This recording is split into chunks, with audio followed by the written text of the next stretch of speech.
São 10h02. O Band News Brasília tem o prazer de receber aqui no estúdio, nesta quarta-feira, o Dr. Reinaldo Rossano Alves, o novo defensor público geral do Distrito Federal, para falar um pouquinho das expectativas para essa nova gestão, do trabalho da Defensoria Pública, que a gente também tem um orgulho de sempre divulgar aqui, porque são ações muito importantes na nossa rádio.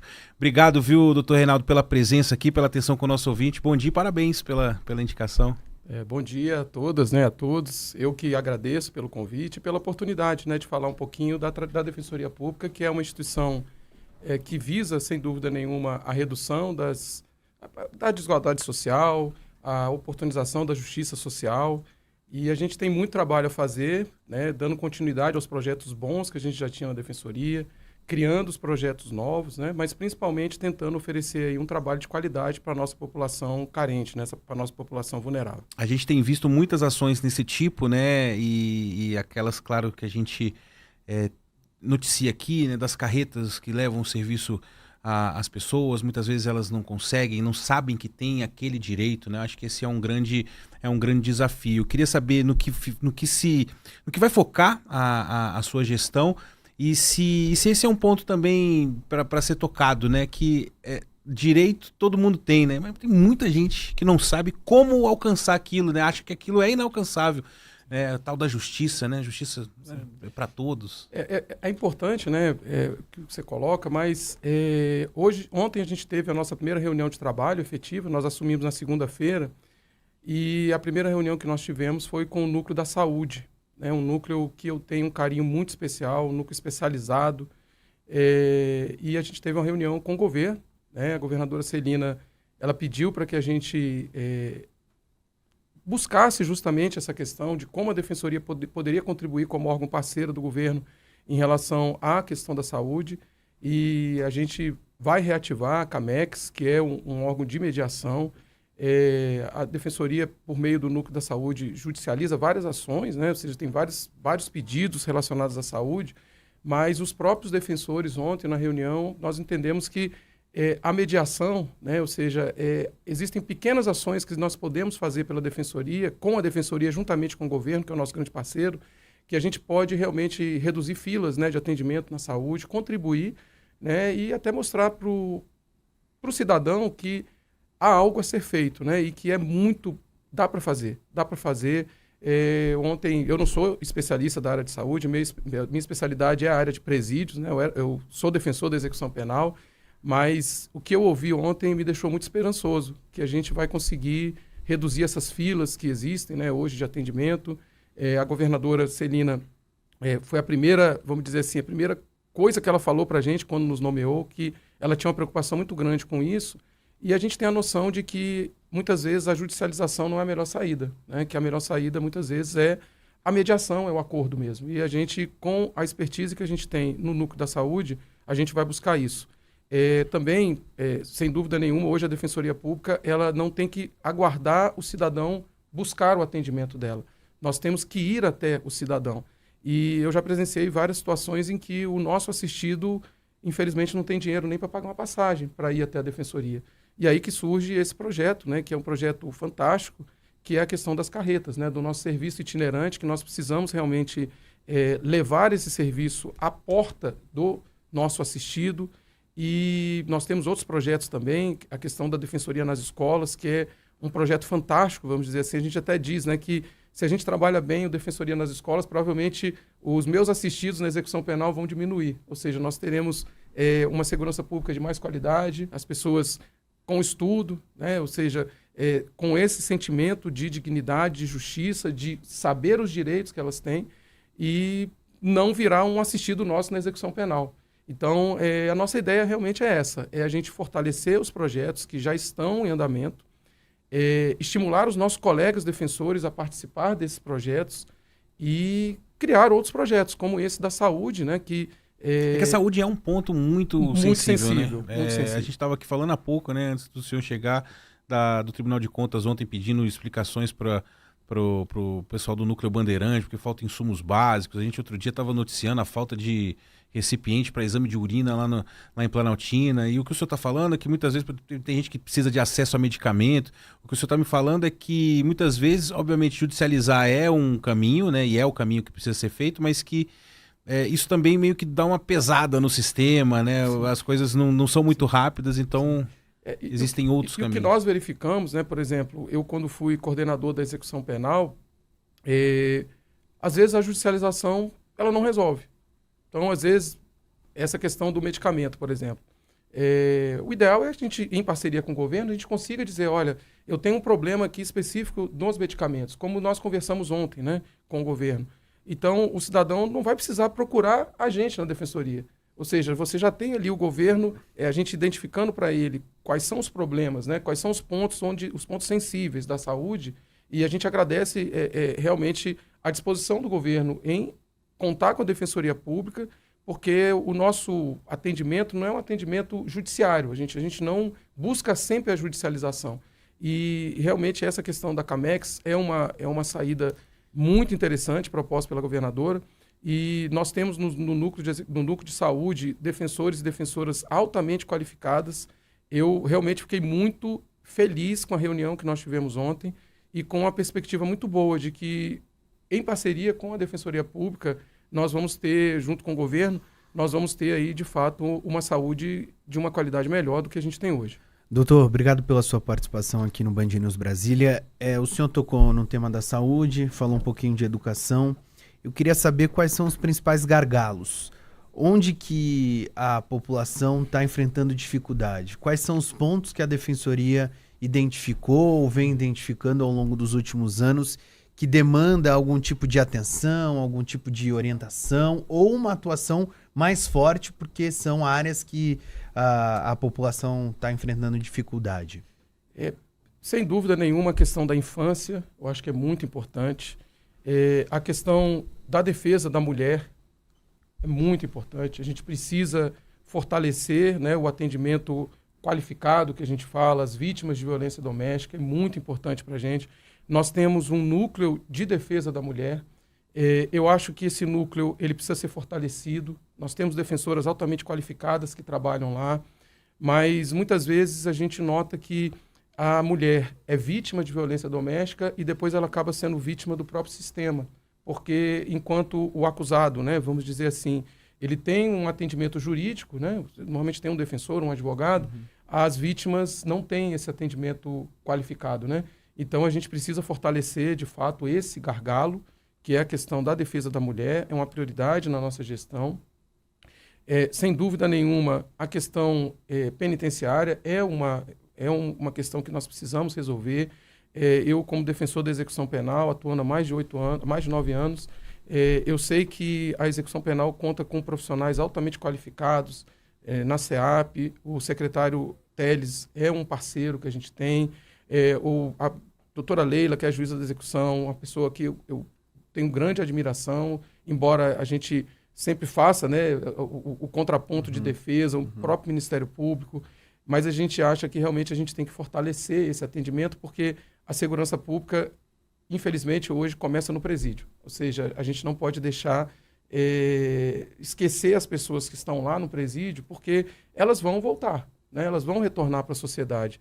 E é algo que me deixa muito triste, é quando a gente tem um assistido nosso que acabou de cumprir pena e, em tempo bem pequeno, ele retorna para o presídio, né? A reincidência delitiva é algo muito alta e a gente precisa bater, né? Tentar, e a gente só vai conseguir isso, de fato, com parcerias, né? Parceria e investimento, né? Vai lá, Pedro, desculpa. O senhor tocou num ponto só, eu queria que o senhor avançasse nessa explicação sobre a dificuldade de assistir as mulheres. Então, o senhor falou, por exemplo, que o acusado, no caso de feminicídio, ele acaba tendo a ajuda ali da Defensoria Pública, porque também é o papel dos senhores. Mas por que as mulheres estão enfrentando dificuldade de ter assistência?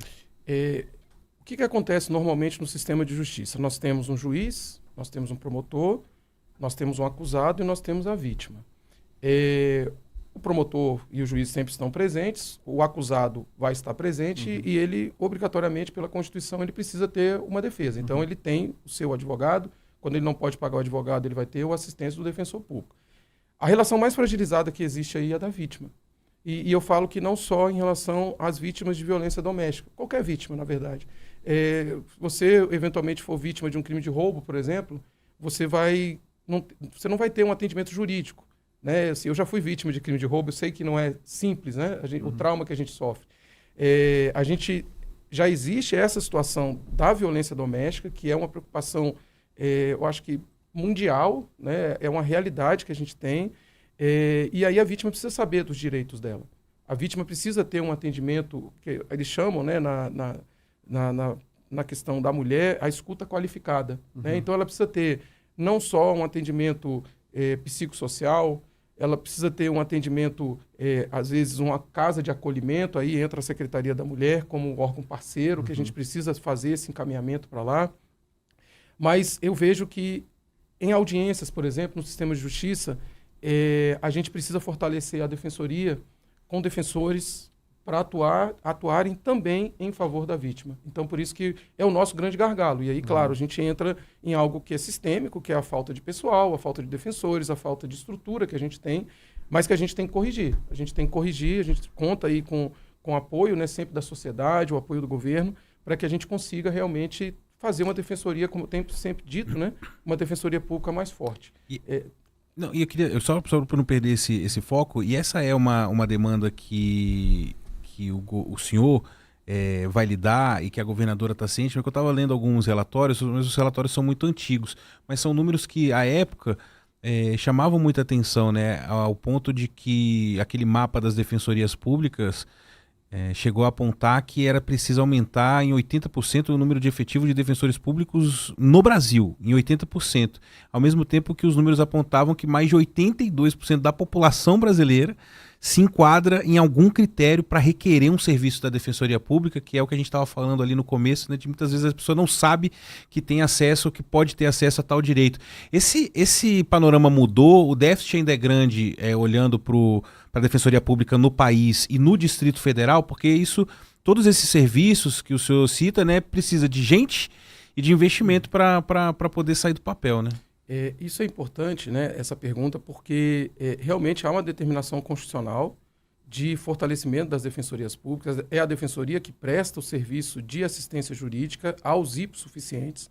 O conceito de hipossuficiência não se restringe à questão econômica. Por exemplo, uma pessoa que está presa, cumprindo pena, ela precisa ter necessariamente um defensor. Mas ele tem condições de pagar. Mas ele é um insuficiente jurídico, que a gente fala. Ele é um vulnerável, porque ele está preso. Então, se ele não tiver advogado, ele vai contar com o auxílio de um defensor. Então, o nosso núcleo de execuções penais, por exemplo, tem 19 defensores hoje. A realidade da Defensoria Pública do DF, ainda bem, ela é um pouco diferente de várias defensorias públicas do país. Nós atuamos aí em cerca de 90%, né, das varas. Né? A gente é uma defensoria estruturada. Nós precisamos, claro, crescer, porque a demanda sempre aumenta, e onde a gente quer crescer, de fato, é dar qualidade nos atendimentos para os nossos assistidos, isso é muito importante. Aí entra, por exemplo, a questão das carretas, né? As carretas, se alguém já tiver tido a oportunidade de ser atendido numa carreta, é realmente um atendimento extremamente humano. A gente coloca as carretas dentro dos presídios, por exemplo, para ouvir os nossos assistidos. A gente precisa, ontem eu conversando com o pessoal nessa reunião que nós tivemos da saúde, nós precisamos qualificar os nossos atendimentos itinerantes, talvez fazermos atendimentos específicos, por exemplo, fazer um mutirão da área da saúde, por exemplo. Né? Vamos aqui vamos resolver. A gente chama o governo, coloca o governo dentro da carreta também e vamos resolver. Então, vamos supor que o cidadão, olha, eu estou com essa falta de medicamento. O representante do governo está lá, olha, está faltando esse medicamento para ele aqui. Qual é o problema? Nós não precisamos judicializar isso. Por quê? Porque a judicialização vai depender de uma ordem judicial e depois do cumprimento dessa ordem judicial. Então, é muito mais fácil que a gente consiga já resolver essa situação. Né? Então, eu tenho muita esperança, muita fé, e a gente vai trabalhar para isso, para que as demandas dos nossos assistidos elas sejam resolvidas de uma forma mais rápida, né? Quando a gente chama na administração pública, de uma forma mais eficiente, né? De uma forma mais efetiva. Porque não adianta a gente ter um percentual de êxito de 90% nas ações judiciais. Isso para a gente é irrelevante. O que releva mesmo, o que é importante para a gente é que os nossos assistidos tenham êxito na sua demanda. E muitas vezes essa demanda não é necessariamente uma demanda judicial. A gente consegue fazer isso por meio de uma mediação. Nós vamos trabalhar também para fortalecer a nossa Secretaria de Mediação. A gente tem conversado, e aí existe uma vantagem, no caso nosso da Defensoria, porque a gente tem uma eleição interna, e essa eleição interna ela demanda dos candidatos, né, o conhecimento por parte... a gente tem que fazer visitas aos núcleos para a gente ver quais são as demandas dos núcleos, né? Então, quando a gente senta ali na cadeira, a gente já tem uma visão geral do que é preciso para fortalecer a instituição. São vários desafios, mas a gente está preparado para isso, a gente tem uma equipe excelente. Nós temos hoje 260 defensores e defensoras. Eu fiquei muito feliz ontem, por exemplo, a gente tinha esquecido um pouco disso, mas vários mestres e doutores, colegas que ainda estão cursando mestrado e doutorado. Essa área de pesquisa é muito importante. Eu sou professor, né? Eu sou mestre, estou fazendo doutorado. É uma área, essa parte acadêmica, a gente precisa realmente unir a academia à prática. Isso é muito importante. E esses dados, né, por exemplo, a gente tem os dados todos compilados da saúde. A gente tem os dados compilados da execução penal. Então, é a partir desses dados que a gente vai conseguir corrigir esse gargalo, né? Essas deficiências que a gente tem. E, mais uma vez dizendo, essa questão da proteção da mulher é algo que a gente quer fazer. A proteção das próprias vítimas, né? Porque essa vertente dos direitos humanos que protegem as vítimas, isso é importante para a gente. Mas é uma política pública que a gente tem que realmente fortalecer na Defensoria Pública. Facilitar o acesso à justiça não é necessariamente aumentar o número de questões judicializadas, né? Mas às vezes, outro dia a gente estava comentando aqui no programa que é um projeto muito legal, que é o da paternidade, né? Que você consegue rapidamente ali colocar um documento, conseguir um documento, tirar o nome de alguém de um documento, que são às vezes demandas muito simples de serem resolvidas e que demandam uma burocracia danada. Isso é acesso à justiça, né, doutor? Não é necessariamente conseguir entrar com um processo no tribunal e conseguir ganhar. E mais do que isso, se você conseguir facilitar os processos, as demandas da defensoria diminuem. Então, esse é um processo até de... Hoje o senhor falou de um gargalo grande de profissionais na defensoria pública. Sim. Mas, para além disso, se você conseguir diminuir a demanda, esses problemas também vão deixar de existir, né? Sim. E isso é importante porque nós temos colegas que trabalham de manhã, à tarde e à noite. Eu não acho que isso é o ideal. Acho que a gente precisa ter a nossa qualidade de vida, né? Ou seja, para eu cuidar de uma pessoa, eu preciso cuidar primeiro da minha saúde. É o que tem acontecido hoje, nesse primeiro momento de gestão. Eu tenho que trabalhar de manhã, à tarde e à noite. Isso não é o ideal. A gente precisa ter qualidade de vida, né? E claro, qualidade de vida não é não trabalhar. É trabalhar de uma forma digna. Então, a gente precisa trazer condições de trabalho para os nossos defensores e defensoras, para os nossos servidores e servidoras, para uma força de trabalho que a gente tem muito importante na Defensoria, que são os nossos residentes jurídicos, os nossos voluntários da cidadania, os nossos estagiários, porque eles auxiliam demais a gente, né? Então, assim, é o nosso projeto. O nosso projeto muitas vezes tem um ditado que diz assim, você cuida muitas vezes do seu vizinho e não cuida da sua casa, né? Então, a gente precisa tomar conta também dos nossos, para que os nossos tenham qualidade de vida, para que a partir dali a gente consiga cuidar da vida dos outros. Né? Então, é inacreditável a gente ouvir de colegas que falam, eu trabalho de manhã, à tarde e à noite, ainda trabalho fim de semana. Eu sabe, quando é que você tem a sua vida social? Quando é que você vai conversar com a sua esposa? Quando é que você vai sair com a sua esposa, com o seu marido, com seus filhos? E isso a gente também tem que buscar. Muito bom. Antes de me despedir, já agradecendo muito, porque eu acho isso importante, né? A gente sempre fala das ações da Defensoria aqui na programação, a gente presta esse serviço, né, para quem ouve, é uma função nossa também como rádio, mas de saber quem são as pessoas, né, que estão ali por trás e gerindo tudo isso. E o senhor estava falando justamente disso, né, de ter uma equipe coesa, que tem o mesmo objetivo, que isso é muito bom. Mas aí, para finalizar, queria fazer uma pergunta justamente sobre o investimento. Não sei se isso foi assunto discutido com o governo, né? A gente vai ter a transição de um governo, pode ser que no ano que vem esteja ali a Celina, esteja outro governador, que o senhor não seja mais o defensor geral, mas continua sendo um defensor público, e há essa demanda, né? Recentemente houve uma homenagem, né, aos defensores lá na Câmara dos Deputados, onde o tom mesmo dos discursos foi disso. Mais investimento para a justiça gratuita, mais investimento para a justiça gratuita. Hoje o Distrito Federal passa alguns perrengues, com perdão da palavra, em termos orçamentários. Então eu queria saber do senhor, como gestor, o senhor está trabalhando de manhã, de tarde, de noite, está ficando a par de tudo que vai ter que gerir, mas se em termos de orçamento e de gerenciamento de custos, a gente consegue hoje colocar esses projetos que o senhor tem, que são muito bons, para rodar, para andar. É uma excelente pergunta, porque realmente, vamos dizer, a gente não consegue fazer nada sem dinheiro, né? Assim, a Defensoria Pública, ela possui uma autonomia, né, orçamentária, a gente não tem uma autonomia financeira ainda instituída. Eu fui presidente da Associação dos Defensores, das Defensoras e Defensores Públicos aqui do DF, então a gente acompanhou muito o trabalho junto ao Congresso Nacional para que a gente buscasse essa autonomia financeira. Houve, infelizmente, um veto, né, na época da presidente Dilma, à Lei de Responsabilidade Fiscal, que asseguraria para a gente essa autonomia financeira. Se isso tivesse passado, eu acho que a Defensoria Pública já teria crescido mais do que cresceu. Mas a gente precisa também criar alternativas de orçamento, né? Então, aqui no Distrito Federal, por exemplo, a gente tem verbas, né? A gente tem o nosso fundo, que é o PRODEF, vamos dizer assim, que aquelas ações que eventualmente a Defensoria Pública tem êxito, existem os honorários de sucumbência. Como nós não podemos advogar, esses honorários não se revertem em favor dos defensores, mas eles se revertem em favor da Defensoria.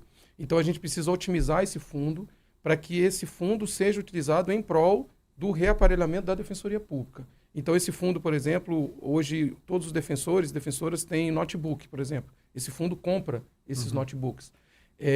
A gente precisa brigar, né, por essa questão da autonomia financeira.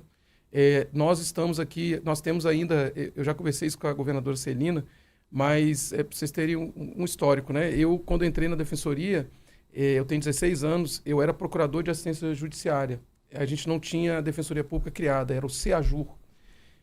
Quando nós tivemos, pela Constituição, a Defensoria Pública do DF pertencia à União.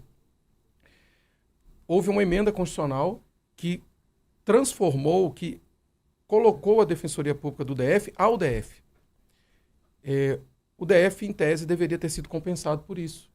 Por quê? Porque o CEAJUR, que sempre fez a assistência jurídica no Distrito Federal, ele não foi, vamos dizer assim, criado pela União, foi criado pelo DF. E quando houve a distritalização, e aí eu cito 2 pontos importantíssimos. Nós, na época, procuradores de assistência judiciária, nós podíamos advogar, eu tinha escritório e nós continuamos defensores públicos por um ideal, que era o ideal de fazer a Defensoria Pública forte. Alguns saíram, né, hoje estão na Procuradoria do DF, e nós não. Esses colegas mais antigos do que eu, né, da minha turma para baixo, vamos dizer assim, nós continuamos defensores públicos. Então, eu acho que é uma ação que a gente precisa dizer, a gente precisa retomar essa parte histórica. Eu brinco, às vezes, eu falo assim, meus filhos falam, pai, por que você não continuou sendo advogado? E aí eu mostro para eles, né, porque o meu perfil não era de ser advogado, o meu perfil era ser defensor público.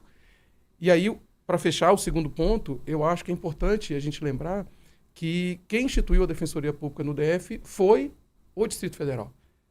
E aí a gente precisa conversar com a União para que a União também assuma a paternidade de um filho que ela não criou. Certo? Assim, quando você falou da paternidade responsável, ou seja, pela Constituição, a Defensoria do DF era da União. A União não se desincumbiu desse ônus. Quem desincumbiu foi o Distrito Federal. Então, a gente tem alguns projetos que a gente tem conversado com o governo para que, vamos dizer, a União também coopere com o orçamento, né, para a Defensoria Pública do Distrito Federal. Então, são ideias, né, iniciais, mas a gente sabe de toda a crise orçamentária que o governo como um todo está passando, mas a gente tem alternativas, a gente vai conversar com o governo, tanto federal quanto distrital, para que a gente tenha realmente um orçamento fortalecido. Não é admissível, por exemplo, que o orçamento da Defensoria Pública seja muito inferior ao orçamento do Ministério Público. Eu não vou nem dizer do Tribunal de Justiça, porque aí é covardia. Né? Eu sempre chamo o Ministério Público do nosso primo rico, eles brincam com a gente, não, vocês são ricos, não, a gente é o primo pobre. E o Judiciário, então, a gente está muito além, né? Muito aquém, vamos dizer assim, desse orçamento, e a gente precisa ser bastante sincero e honesto em dizer que a gente só faz uma Defensoria Pública forte se a gente tiver orçamento. Que, inclusive, isso é uma questão que afasta as pessoas dessa carreira que dentro do direito é tão bonita, né? Mas um com tantos, outros com tão poucos, né? A Exato. gente tem essa discussão fazendo aqui, muito. Então. A gente tem essa discussão diariamente aqui, viu, doutor, sobre integrantes do sistema judiciário que tem um orçamento tão vasto e tão inclusivo com auxílios e etc. E algumas áreas também do sistema judiciário e da defensoria pública e do atendimento da população com dificuldades orçamentárias que impactam diretamente na vida da população, porque uma dificuldade da defensoria pública e essa dificuldade se estende pelo país, não é só aqui no DF. Sim. Todas as defensorias públicas do país enfrentam essa dificuldade nesse momento. Essa dificuldade reflete diretamente na vida do cidadão, da população que está precisando de alguma demanda. A gente brinca, mas esse é um contexto histórico. A Defensoria Pública foi criada no subsolo dos fóruns. Então, a história da Defensoria Pública é ser criada no subsolo dos fóruns. Nós temos ainda vários núcleos da Defensoria Pública que funcionam no subsolo dos fóruns. Né? E assim, a gente tem alguns núcleos, né? Hoje a gente tem 2 núcleos aí em construção, né? Com sede própria. E o que significa ter a sede própria? Significa oferecer um atendimento de mais qualidade para os nossos assistidos. Ou seja, dar qualidade de vida para o nosso servidor, para o nosso defensor, mas também e principalmente oferecer um atendimento de qualidade para o nosso assistido. Hoje em dia, ninguém quer ser atendido, por exemplo, num local em que não haja ar-condicionado, com o calor que a gente está. Isso é o mínimo, é o básico. Né? Ou seja, hoje em dia, a gente tem, para a gente atender, e isso é importante ressaltar, a Defensoria Pública é o órgão do sistema de justiça que tem um contato com a população. Nós fazemos atendimento. Então, a gente tem um atendimento, por exemplo, a vítimas de violência doméstica. É um atendimento que tem que ser qualificado. Sim. Porque a gente não vai esperar uma pessoa que chegue lá em condições normais. Né? Um atendimento da saúde. Uma pessoa está precisando de uma UTI, não foi atendido. A pessoa não vai chegar lá em condições normais. Eu tenho situações de mães que... Eu falo mães porque as mães acompanham mais, né? De 3 filhos estarem presos, estarem encarcerados. Então, a gente não vai exigir que ela chegue lá com um sorriso no rosto, muito embora muitas cheguem dessa forma, e são essas pessoas que nos fazem acreditar que há um mundo melhor, que a gente pode ter um mundo melhor, porque quando você tem um filho encarcerado, você olha e fala, meu Deus do céu, parece que a minha vida acabou. Mas você olha aquelas mulheres, aí eu falo, são mulheres mesmo, porque normalmente quem acompanha o cumprimento da pena da família é uma mulher. A gente não tem, por exemplo, um marido visitando a mulher no presídio que está presa. Mas a gente tem o inverso. As mulheres visitando, sofrendo, porque cumprem pena juntas, de certa forma, sofrendo para visitar o seu marido, o seu filho, o seu neto. Então, são elas, né? São os nossos assistidos, de fato, que nos movem nessa esperança da gente ter uma defensoria pública mais forte. E nós vamos ter porque esses primeiros momentos de gestão, a gente não esperava nada diferente do apoio que a gente tem recebido do governo, o apoio que a gente tem recebido das instituições parceiras, dos próprios sistemas de justiça, porque eu tenho certeza que o Poder Judiciário quer uma defensoria pública forte, que o Ministério Público quer uma defensoria pública forte, que a OAB quer uma defensoria pública forte, e a gente não vai recusar a ajuda de ninguém. A gente precisa da ajuda de todos. E as pessoas também querem. Doutor Reinaldo Rossano Alves, defensor público geral, começando agora essa gestão e sendo apresentada aqui aos nossos ouvintes. Muito obrigado, viu, por ter vindo aqui ao nosso estúdio, conversado conosco, uma boa conversa. A gente deseja sorte, claro, e conte conosco aí também para continuar divulgando essas ações que são muito importantes aqui na Rádio Band News FM. Obrigado. Eu que agradeço, e a Defensoria está à disposição dos nossos assistidos e assistidas, e nós vamos fazer a Defensoria Pública do DF a Defensoria Pública mais forte do país. Muito obrigado. Bom. Obrigado. 10h32 agora é a hora certa.